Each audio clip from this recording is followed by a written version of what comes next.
Well, good morning, and thank you, Jane, for that very kind introduction, and also thanks to the Wilson Center for this opportunity to address you today.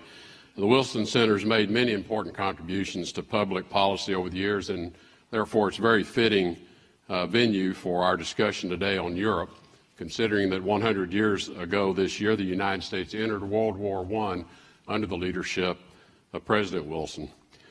While we tend to associate Wilson with spearheading America's first major involvement in European affairs, I think it's worth remembering that our commitment to Europe was earlier championed by a predecessor of his, Theodore Roosevelt. When Roosevelt died in 1919, just as Wilson was striving for peace in Europe, European leaders joined the American people in an outpouring of grief and praise. British Prime Minister David Lloyd George remembered him as an inspiring figure far beyond the country's shores. Another British politician said he had been the greatest of all Americans in a moment of dire stress. And a French senator said he had been the apostle of the cause of right on the other side of the Atlantic. President Roosevelt was beloved in Europe because of his vigorous commitment to the continent in the years before and during World War I.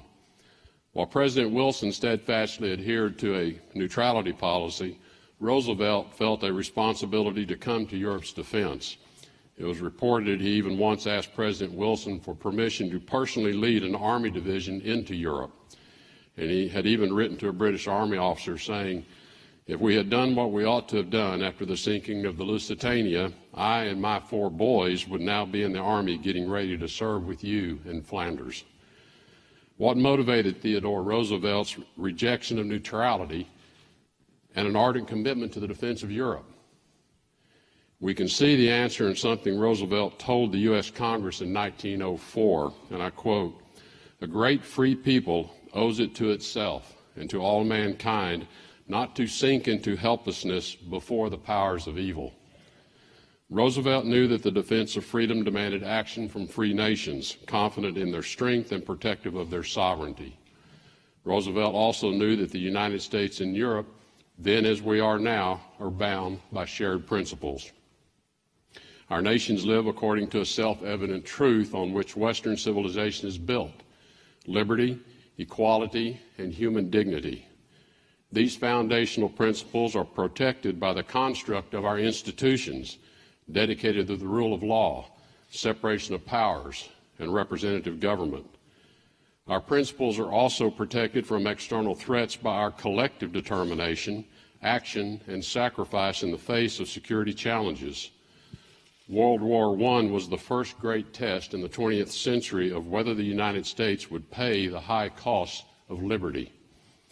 Theodore Roosevelt never participated in that war, but he did pay that high cost.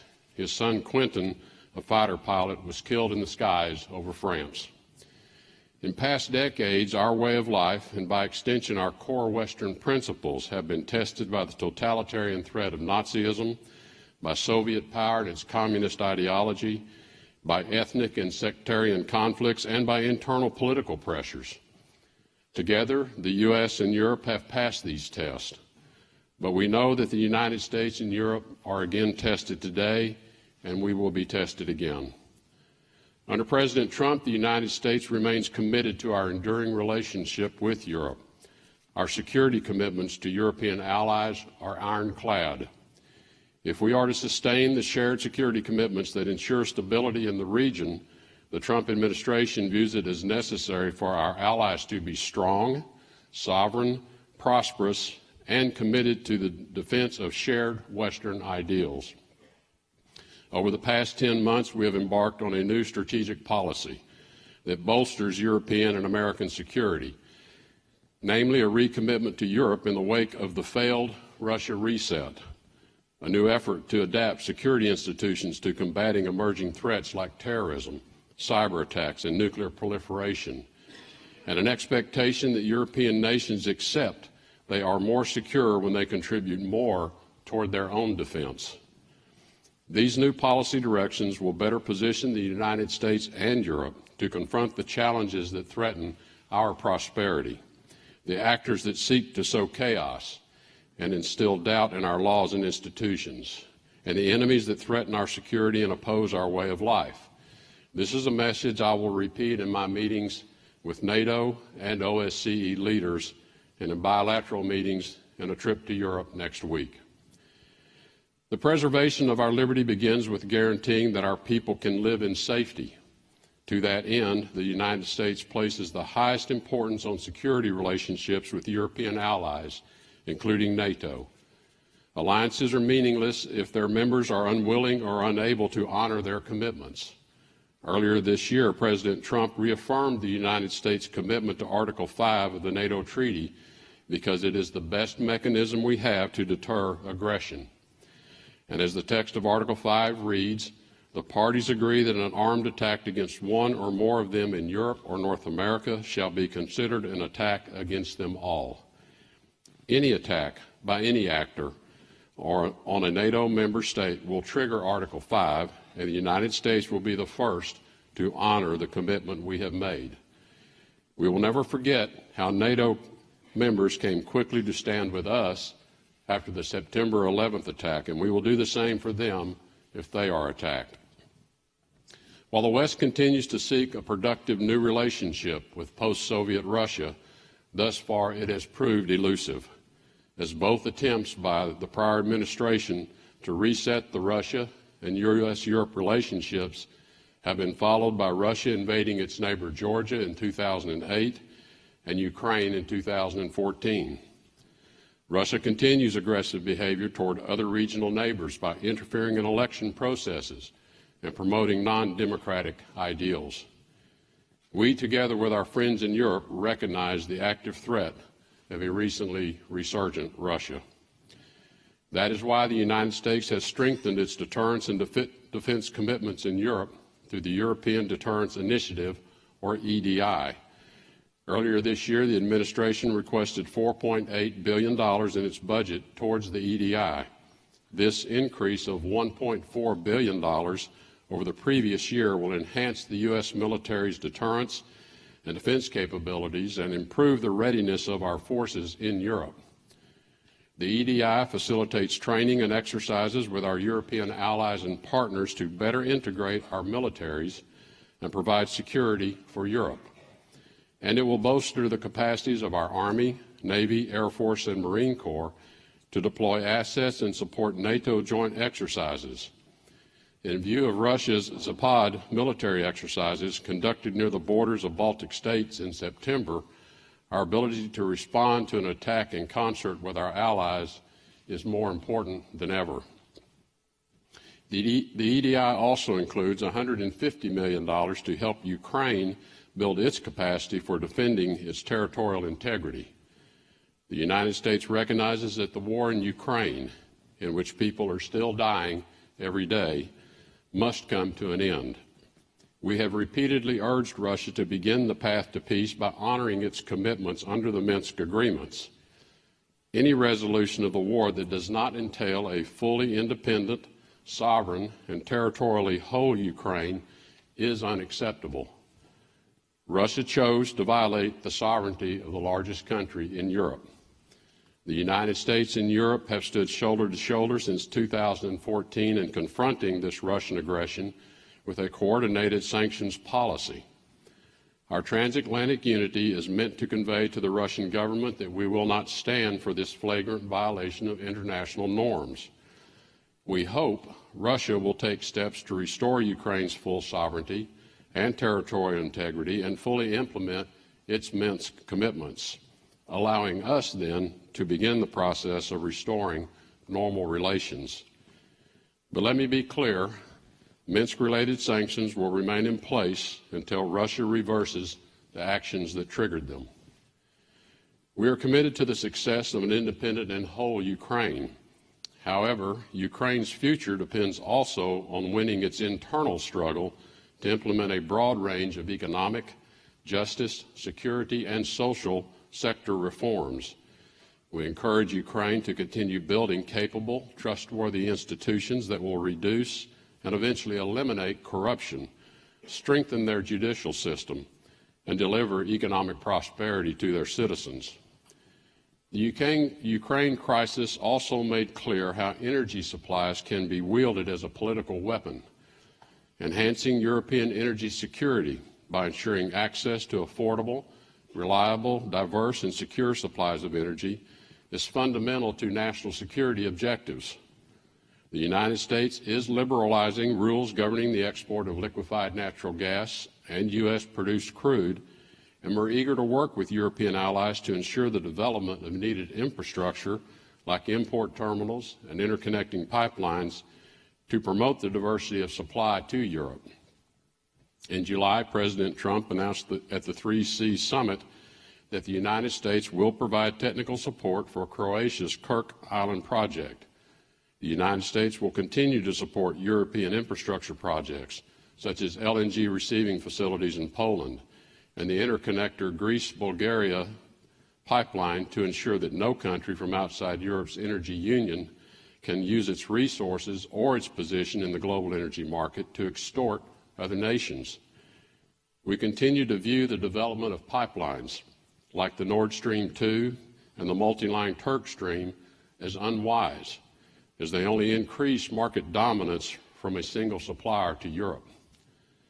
The United States recognizes the fragility of the Balkans and will continue to work with partners in the EU to bring stability, prosperity, and democracy to the region.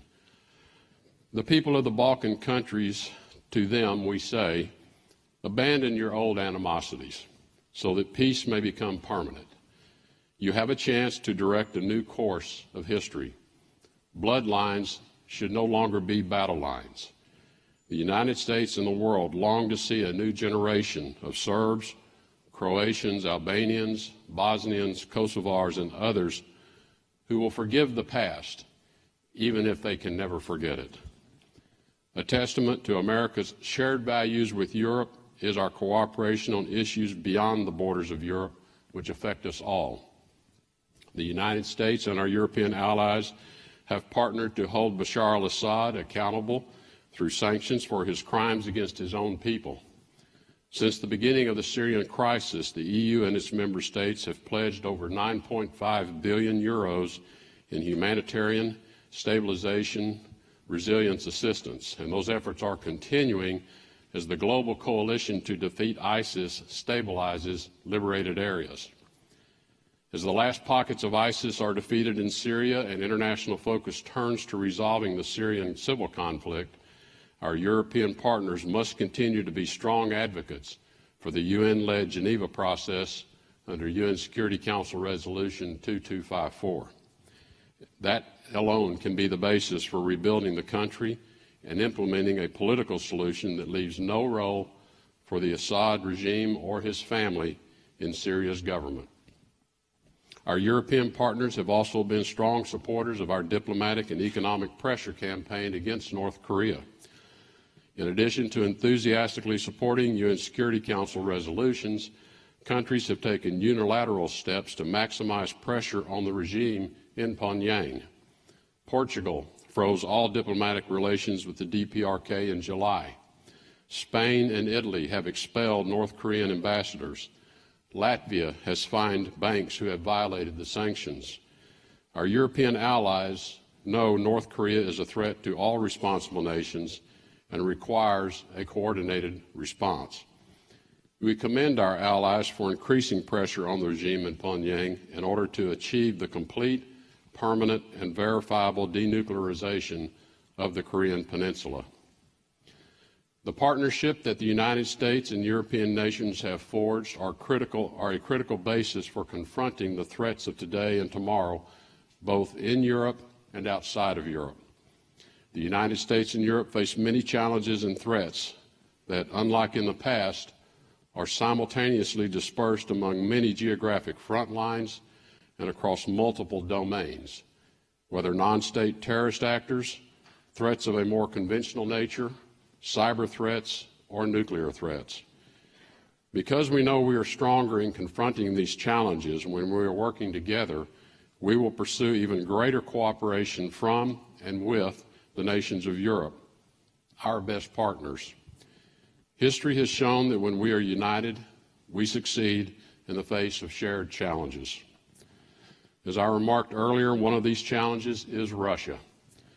Europe and the United States seek a normalized relationship with Russia.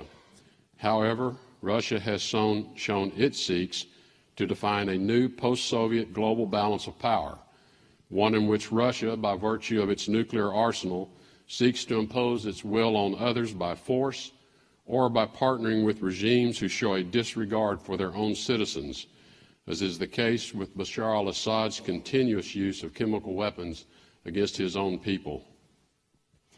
The dissolution of the Soviet Union liberalized Russian society and created new trade opportunities that benefit Russians, Europeans, and Americans. But Russia has often employed malicious tactics against the U.S. and Europe to drive us apart, weaken our confidence, and undermine the political and economic successes that we have achieved together since the end of the Cold War. Playing politics with energy supplies, launching cyber attacks and disinformation campaigns to undermine free elections, and serially harassing and intimidating diplomats are not the behaviors of a responsible nation. Attacking a neighboring country and threatening others does nothing to improve the lives of Russians or enhance Russia's standing in the world. We want Russia to be a constructive neighbor of Europe and of the larger transatlantic community, but that is Russia's choice to make.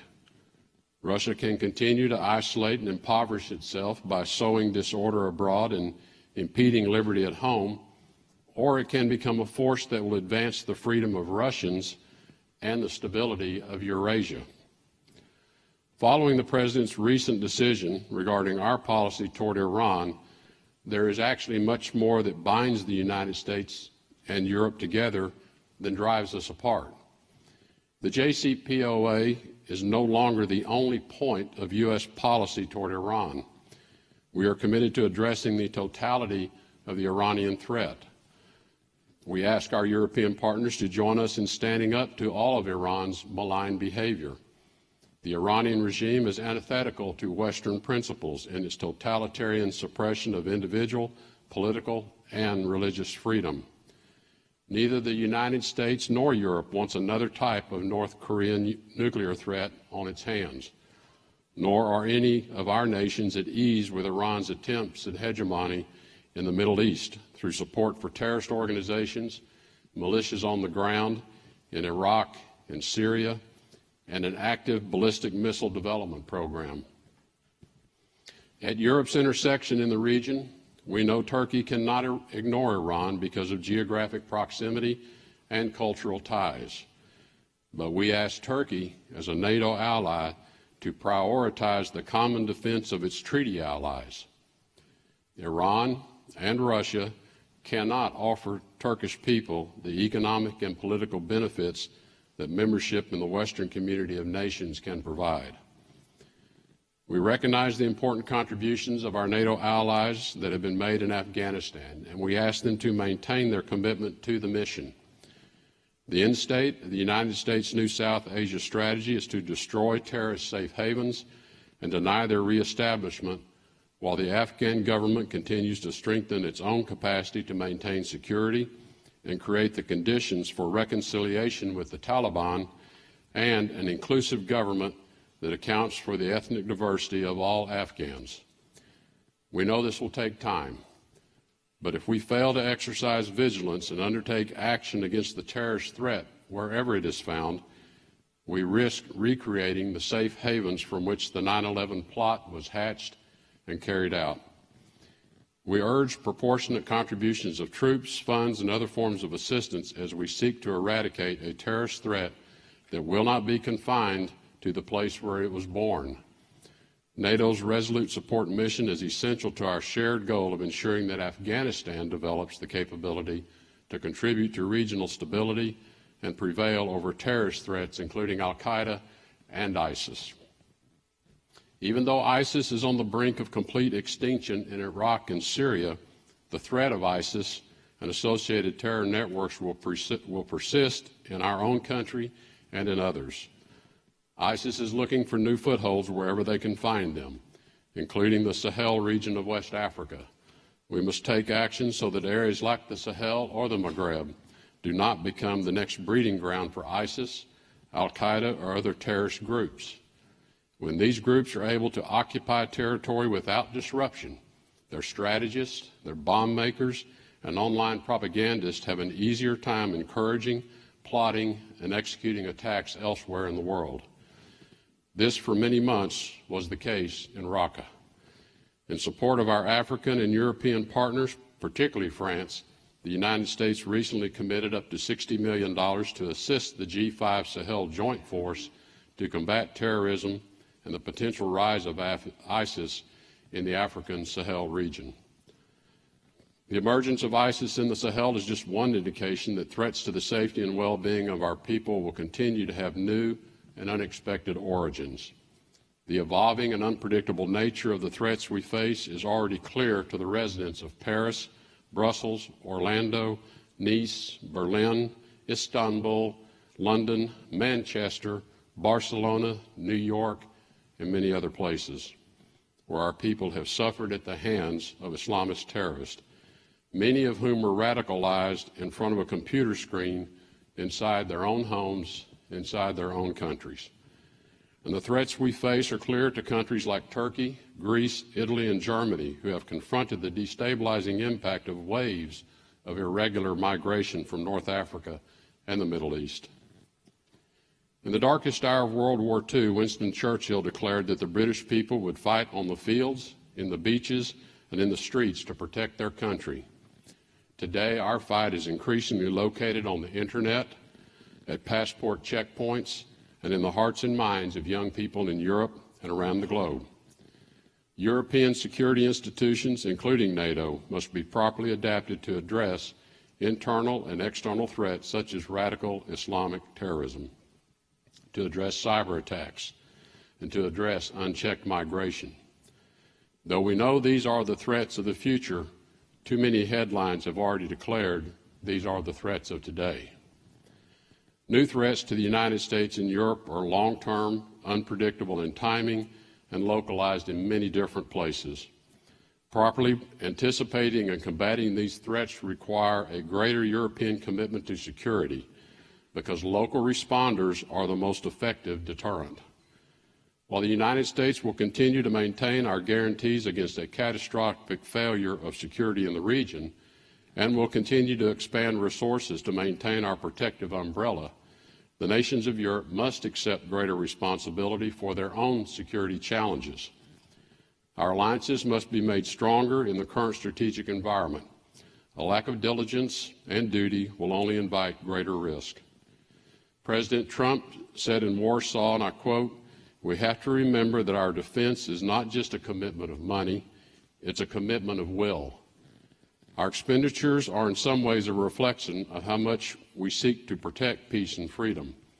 We once again urge European partners who have not done so already to meet the 2% of GDP target for defense spending. This year, Albania, Croatia, France, Hungary, and Romania have newly committed to attaining the 2% benchmark. These nations know they must invest in security to preserve liberty. Every NATO member has previously agreed to the Wales Pledge on defense investment. It's time for each of us to honor that agreement. We also urge greater security integration, provided that the relationships are efficient and serve shared interest.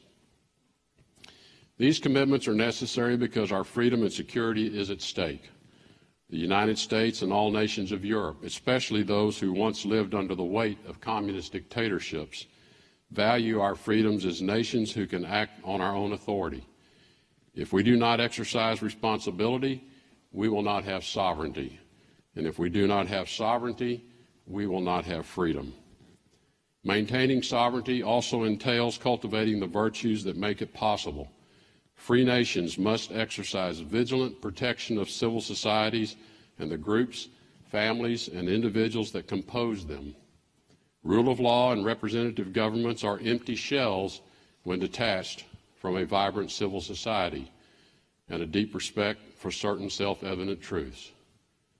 We can win every great geopolitical struggle, but if we are not perennially vigilant of our own behavior, our own people may lose in the long run.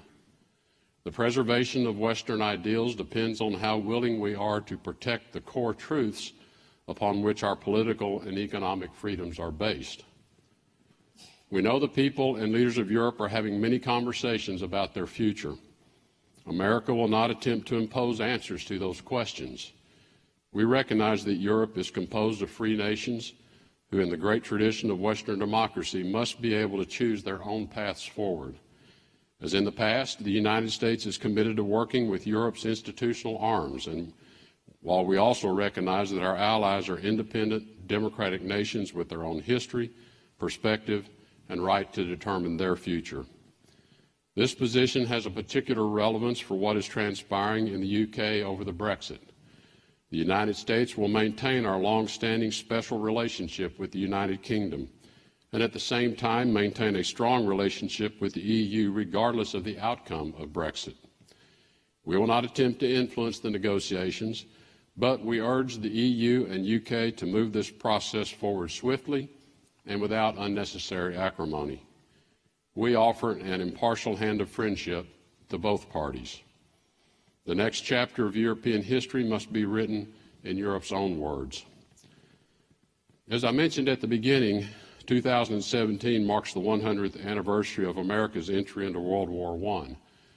But this November also marks the centennial of another event in world history, the beginning of the Russian Revolution.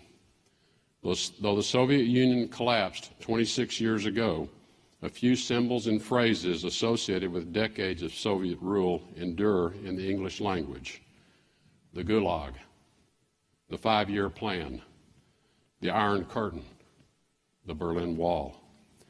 These few words, almost universally understood, capture the bitter and brutal history of communist rule in Europe and Russia, and they remind us of what can happen if we fail to defend the core principles of liberty and sovereignty in the Western tradition. In our time, forces like authoritarian nation states, radical Islamist terrorists, and hackers with a lust for chaos are attempting to erode our principles of freedom, equality, human dignity, the rule of law, and representative government. We cannot fail to take on the sovereign responsibility of protecting those freedoms. As Theodore Roosevelt also said, every nation, whether in America or anywhere else, which desires to maintain its freedom, its independence, must ultimately realize that the right of such independence cannot be separated from the responsibility of making good use of it. Aware of this responsibility, the U.S. will remain firmly committed to peace, stability and prosperity, and liberty for Europe. As we reflect on how our ties with Europe have endured over the past 100 years, the United States stands by our European allies and partners so that our free societies will be standing strong together another 100 years from now. Thank you.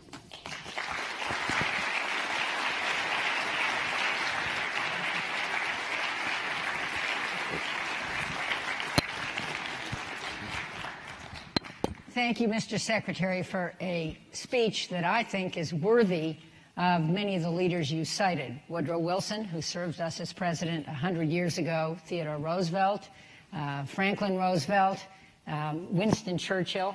You linked all parts of the world, and that is why we honor people like you with our public and business awards over the years. So let me focus just a bit more on Europe, since that was your topic and you're going to Europe next week.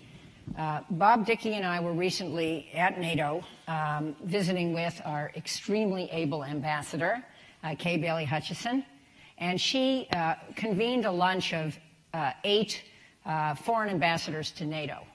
And what came through is, to me, is a view they have that this is a zero-sum game. As the United States focuses on problems around the world, like urgent problems, and you cited many of them, like North Korea and Iran, it will pay less attention to Europe. I thought that your speech made the point that this is not a zero-sum game, that if a strong Europe stands with us, we are stronger together to face the tough problems around the world that are also developing blowback to Europe. Am I right? Was that the elevator pitch? Well, that is the message that I'll be taking next week, that just as the last 100 years, I think, have proven, we view the current times we're in similarly, that the United States cannot alone confront all of these threats. They are so widespread, and they are also so interconnected. You can pick any one of the threats that I went through, and you will find points of connection between every one of them in some form or fashion, whether it's a Russian involvement, a China involvement, an Iranian involvement, Islamist terrorism involvement. But we are confronted with a particularly complex time in our world of dealing with threats to our civil society. And we're only going to prevail against those threats with continuing to use our allies, the strength of our allies. And one of the things the United States is blessed in our foreign policy and in our national security posture is we have many allies all over the world. And those alliances were forged in shared blood and shared sacrifice. Unlike many of our adversaries who can count their allies on less than all the fingers on one hand, because they didn't forge those alliances through those shared sacrifices, nor are they forged through shared ideals. So I think what we're recognizing and promoting is the strength of these historic alliances, which I think over some period of time, perhaps since the end of the Cold War, we lost our way a bit in some of these relationships. Maybe a view in particular in Europe that with the end of the Cold War, the imminent threat that everyone faced for that 70-year period was now diminishing. And what we now realize is it didn't diminish. It's still defining itself. It's still searching for its role in the name of Russia. But these threats that are emanating out of the Middle East, which now have brought themselves right to the shores and to the borders of our European allies, whether it be through the mass migration, but also with the mass migration comes the transport of those who would kill others and sacrifice themselves in doing it. That these are threats that we can only confront with a very strong network of the alliances. And so it is really, in some respects, it's a recommitment, but it's also a redefinition of what this alliance means.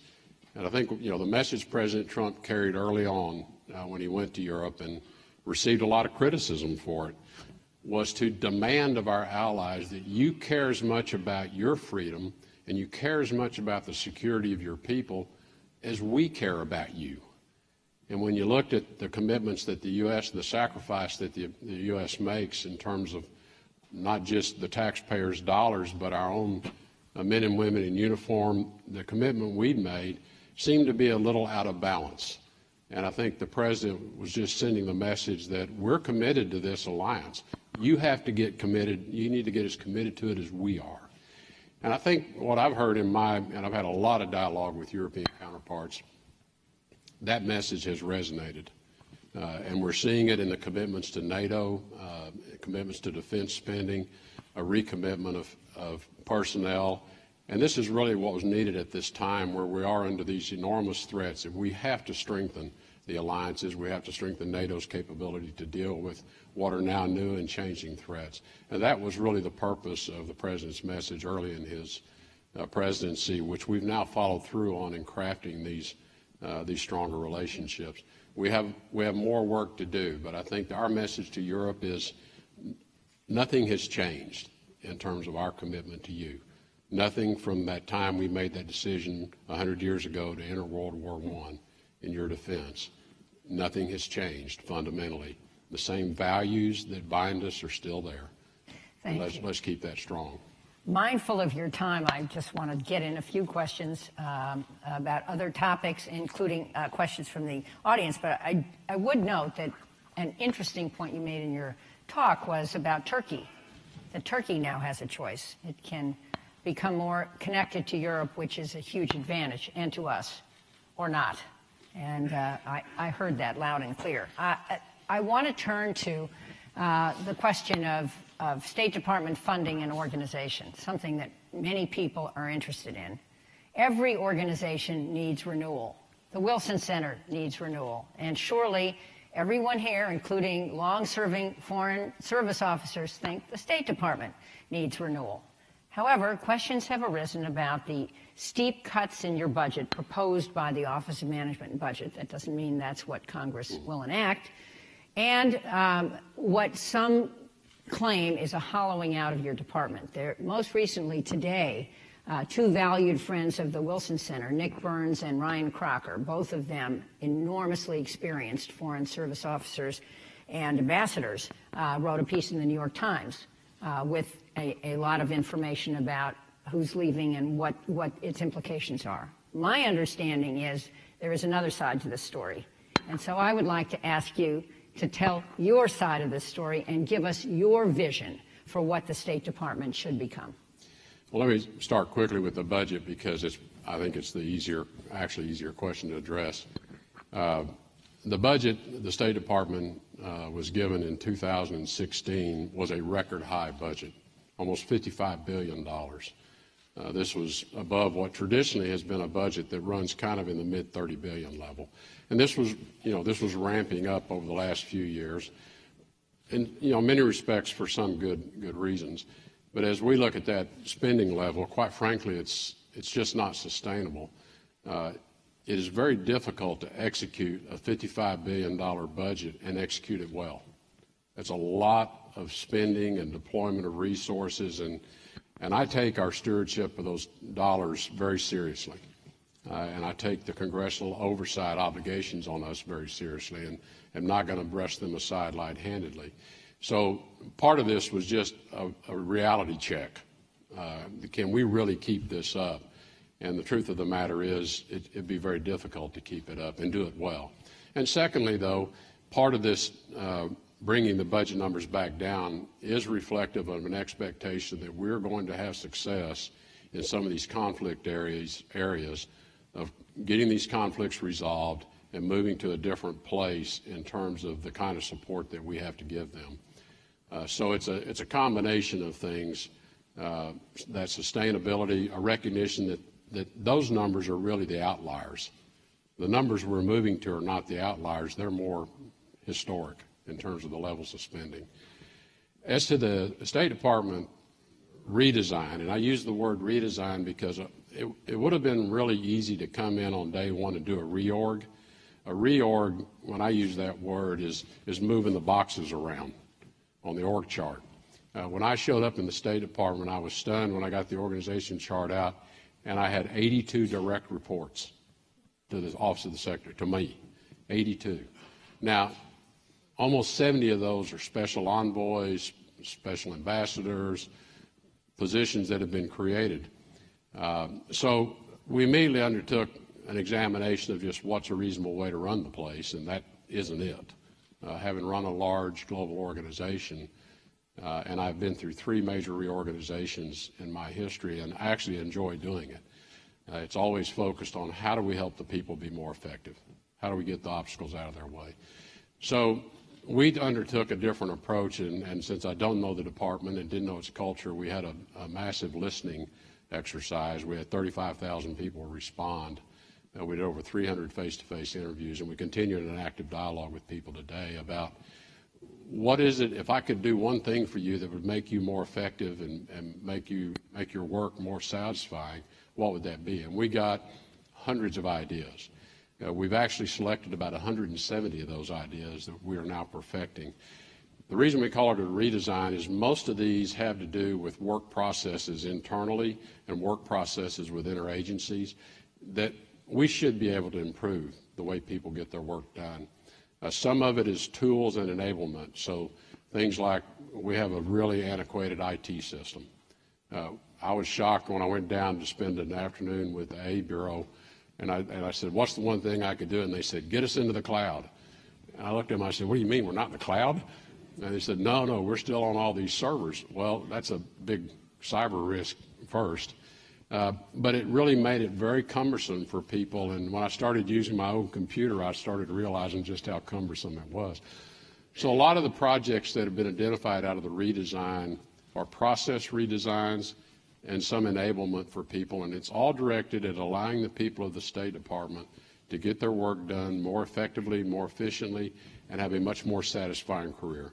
We have a lot of processes in the HR function that have not been updated in decades, and they need to be updated. How we put people out on assignment. We invest enormous amounts of money in people that we deploy to missions overseas. And I was stunned to find out in a lot of the missions, these are one-year assignments. So we've invested all this money. We send them out to the mission. They're there for 1 year, and about the time they're starting to figure it out and have an impact, we take them out and we move them somewhere else. Well, a lot of people have said to me, you know, I would really like to stay another year and start contributing. So it's a lot of things like that that came out of the listening exercise. So we have 5 large teams. They're all employee-led. I brought in some consultants to help us facilitate, but the redesign is all led by the employees in the State Department. The issue of the hollowing out, I think all of you appreciate that every time you have a change of government, you have a lot of senior Foreign Service officers and others who decide they want to move on and do other things. We've had our numbers of retirements are almost exactly what they were in 2016 at this point. We have the exact same number of Foreign Service officers today, we're off by 10, that we had at this time in 2016. There is a hiring freeze that I've kept in place because as we redesign the organization, we're probably going to have people that need to be redeployed to other assignments. I don't want to have a layoff. I don't want to have to fire a bunch of people. So I said, let's manage some of our staffing targets with just normal attrition. Having said that, I have signed over 2,300 hiring exceptions because I've told every post, if you have a critical position and you really need that filled, just send it in. And I think I have, out of 2,300 requests, I think I've denied 8 positions that I decided we really didn't need.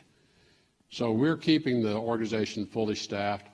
We're still running our Foreign Service Officer School. We've hired over 300 this year. So there is no hollowing out. These numbers that people are throwing around are just false. They're wrong. There was a story about a 60% reduction in career diplomats. The post-career diplomat was created by the Congress in 1955 to recognize an elite few. The number of career diplomats in the State Department have ranged from as low as 1 at any given time to as many as 7. When I took over the State Department, we had 6.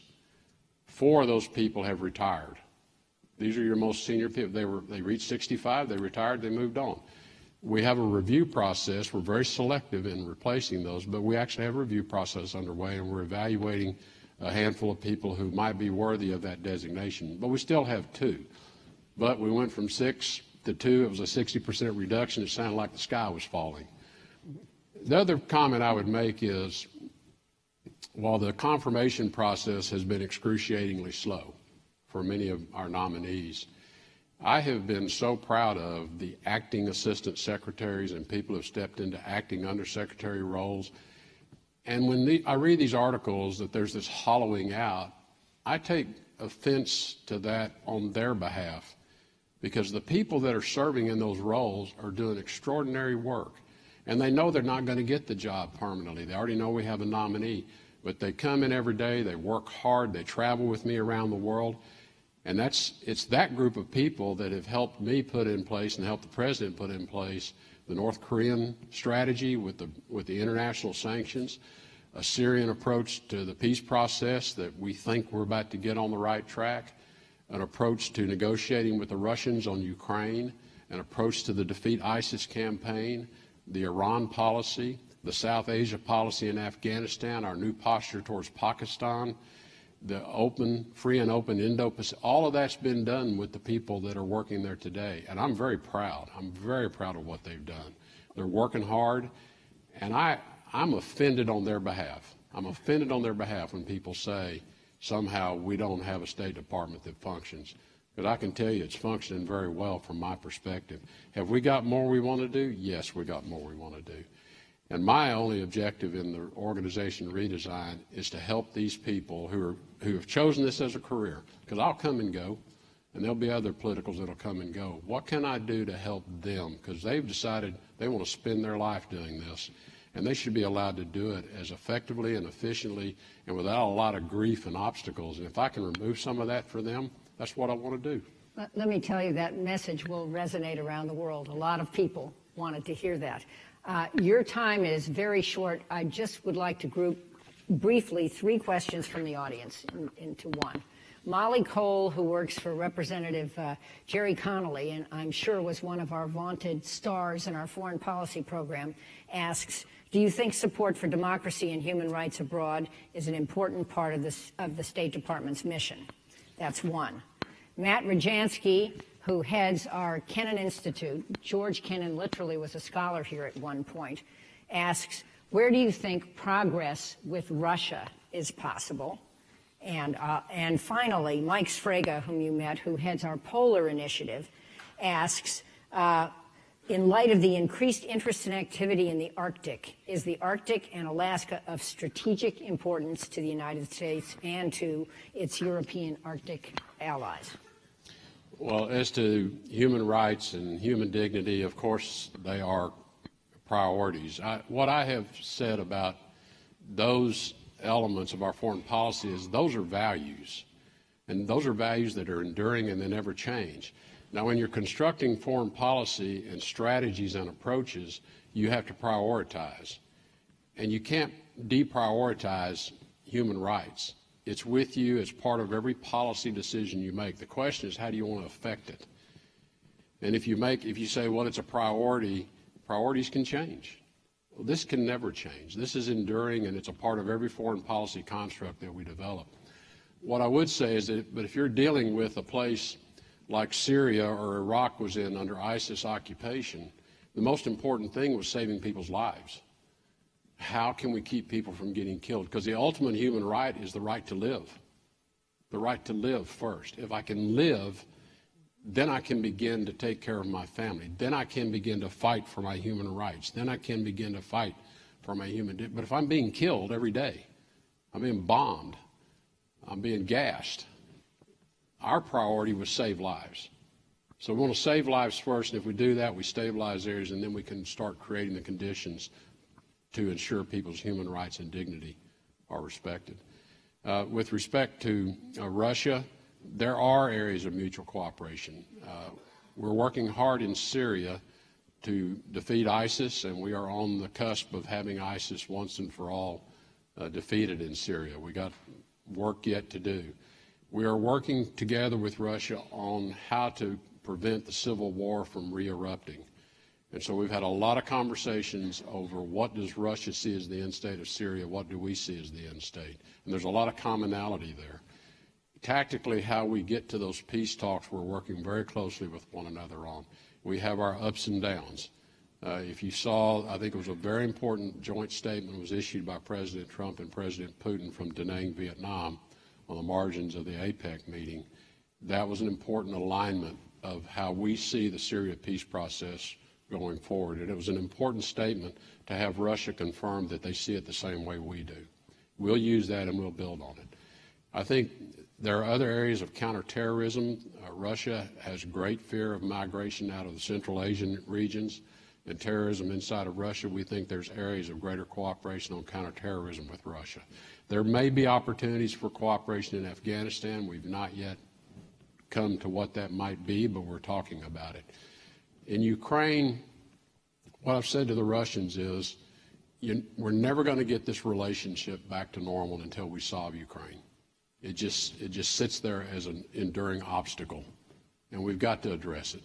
So, as you know, I appointed a special representative, former ambassador to NATO, Kurt Volker, to focus on nothing but working with his Russian counterpart, which Putin appointed, to see if we can find a way forward, not marginalizing the Normandy process, but working with it to see if we could break the logjam. We've had some very substantive discussions. We're pursuing the possibility of a peacekeeping force in Ukraine to stop the ongoing, every day people are killed, civilians are killed. We want to stop that first and save the lives first, and then let's start working toward the process. So there are many areas of cooperation with Russia. They have many others they'd like to work with us on. We just don't think it's time to do that. With respect to the Arctic is important today. It's going to be increasingly important in the future.